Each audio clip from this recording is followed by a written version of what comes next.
and you know, a couple of the questions I was going to go over have been asked already, but just to welcome you and to just you know, applaud you for your bravery. It's certainly it's a horrific situation, and again, like others, I suppose I'm relatively new to the consequences of this, but it's something that has to be dealt with, and I would be recommending to this committee that we send a short report after this engagement with yourselves and the HSE to the Minister, because clearly you know, the level of supports are not acceptable.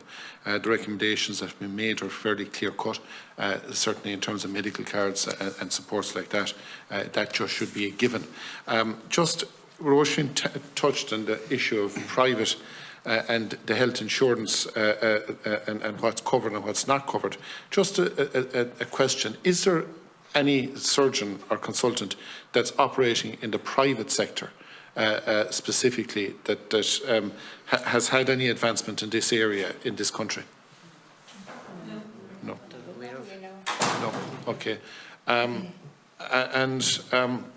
Just in terms of the health insurance, I know Roisin asked about health insurance covering people to go abroad. Clearly that's not happening.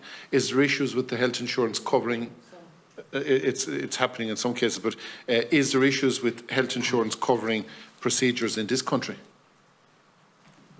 Well, if there's no surgeon can do the procedure you want. Yes. Okay. Just another question. Has anybody successfully been treated in terms of resolving this issue anywhere? I have had my mesh removed, but in America? I've had mine removed last September, and I'm a different woman. Okay, so it has... yes, absolutely. Absolutely. Okay. Well, look, I suppose at least there is a medical...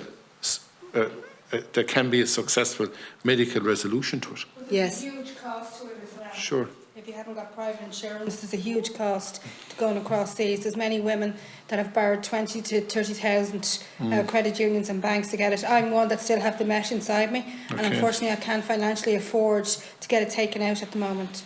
If I could on that, the costs would have been affordable to the State of Ireland in 2018 when I first wrote to the State.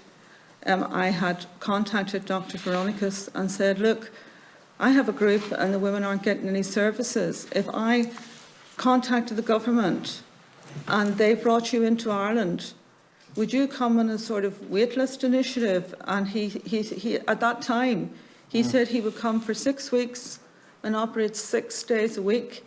And he does this every day. He doesn't need to come to Ireland. He can sit in St. Louis and do his work.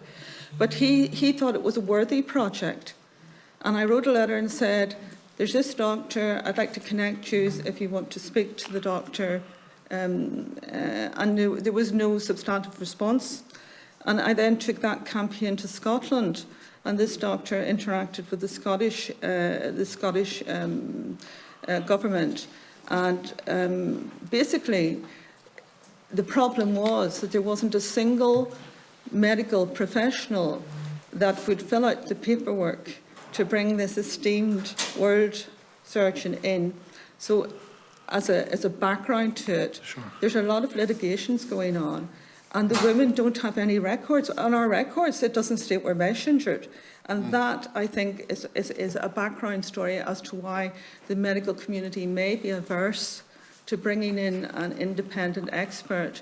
We could, in the time we sit here, at least one woman could have had her mesh removed. Yeah. At least one woman. It would seem a very logical approach to if there is somebody of that calibre who's prepared to relocate here for a period of time to do surgeries. And again, that's something we can engage with the HSE in, and it's something that if we do a short report, Chairman, that we could put to the Minister. So look, I mean, we as a committee, I've no doubt, I speak for everyone, we would be very supportive of trying to get a resolution for you. So, and you know, we certainly will do our best in that regard. Wasn't at a political level that the blockage was? It was within the the medical profession that someone just didn't fit Medical in. profession themselves. Well, you know, the First Minister of Scotland got involved at one stage. There was the CMOs involved. The doctor in America hosted the Scottish surgeons.